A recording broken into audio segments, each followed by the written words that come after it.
Hello, so this is our COVID Roundup and CDC update for February 7th, 2025.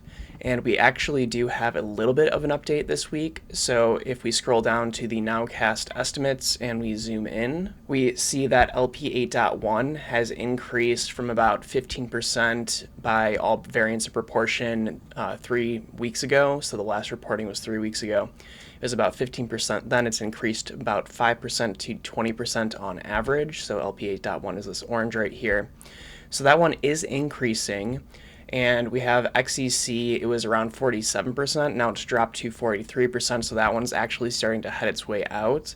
The KP 3.1.1 is continuing to work its way out actually pretty quickly. So usually when we see a variant hit around 20%, this is just a rule of thumb, this isn't a hard and fast rule, but when we see a variant reach that threshold, predominantly when it has a lot of other competing variants against it, that's when we start to see it sort of appear in the wastewater as a signal. That's because it usually has a decent amount of immune escape at that point. Now, the thing that has me concerned is that while they're reporting all of this data over here, if we scroll down to their actual raw data, which is this plot right here, we see that there's black everywhere. This is no sequencing data available. If we quickly thumb over to the wastewater map, so these are all the programs, all the different facilities across the country that are participating in the NWSS program. This is the National Wastewater Surveillance System. And you can see that there's wastewater, COVID in the wastewater that's detected in all of these programs that have anything from blue to red. And if we quickly flip back, you will see that in the same places like New York here, they're not reporting. That's what gray is, no recent data, so they're not reporting. So there's no samples collected, no reporting. But then we have other cases like over here in these states. We can look at those and see that, oh, look, there's no reporting, but there is COVID being detected in the wastewater. So there's no reporting on the COVID variants there, but there is COVID in the wastewater, which means that these are not actually participating in the COVID variant program. So you can see that all these black dots, this just means that there's no data actually being collected at these sites, which is crazy because there's only there's a rough handful of sites that are actually producing this COVID variant data. And this is something that's been slimming down further and further and further, and something I'm really concerned about.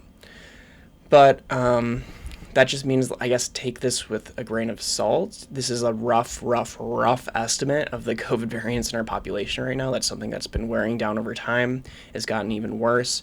I'd have to go back and flip through previous videos that I've done of this to do a comparison, because I think that it has decreased since then. But it's hard to know for sure because all they do is the percentage of sites here. They don't give you a total number, unlike over here, the wastewater facilities that are actually with current data and the ones that are participating in the program.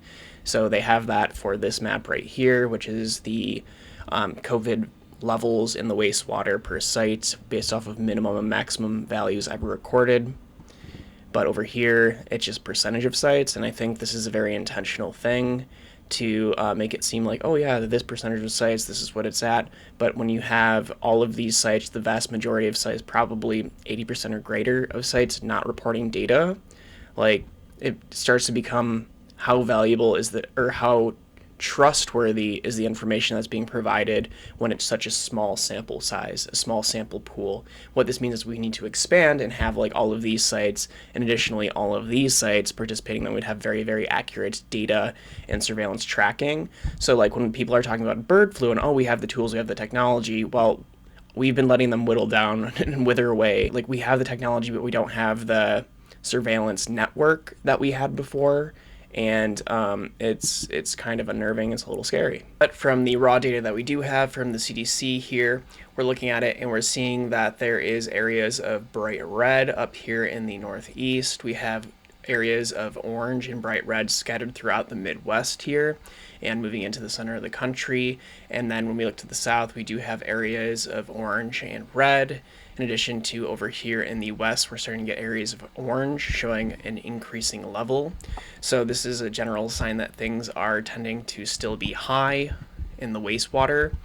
And even through the NWSS, when we're looking at that, it's still listed as high, and it's listed as high over here in the respiratory illness channel, where the wastewater is high, meaning that there's high numbers of infection. People are shedding it through their fecal matter and through their urine.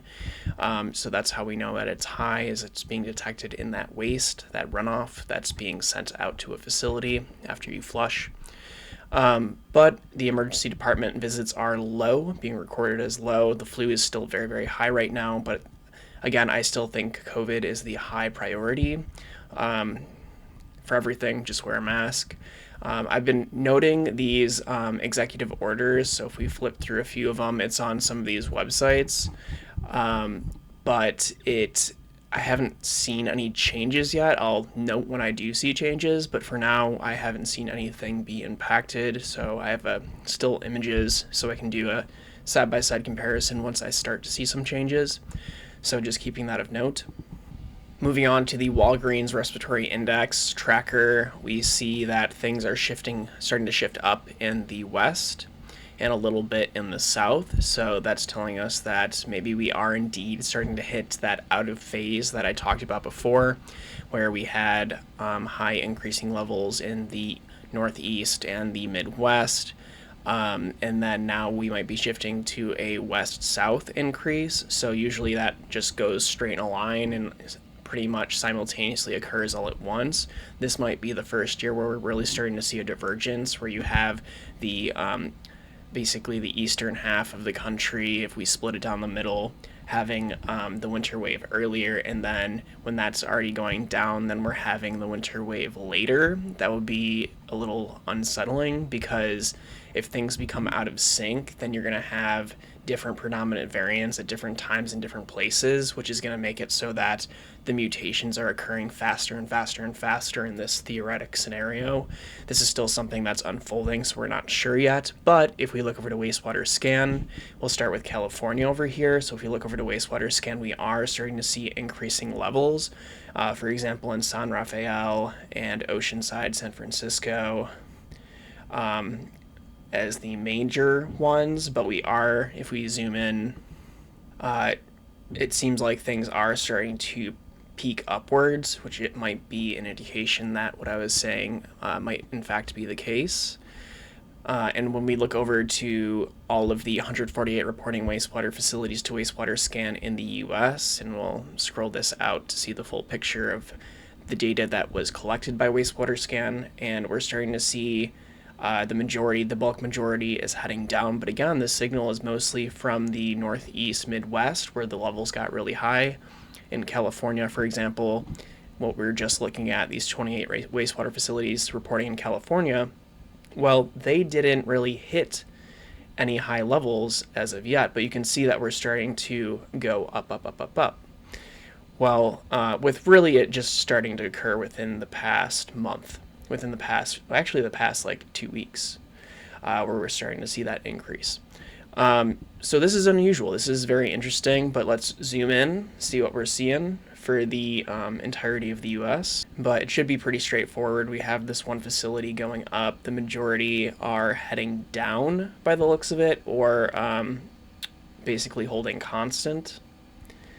So let's zoom back out again, and then just tell us what that facility was. So the facility that's super high, so I had to switch over to all the data. It wouldn't let me select it, but that facility that's really high right now is Lewiston, Maine. And that's going to be our COVID Roundup and CDC update for today. Hope you have a good one.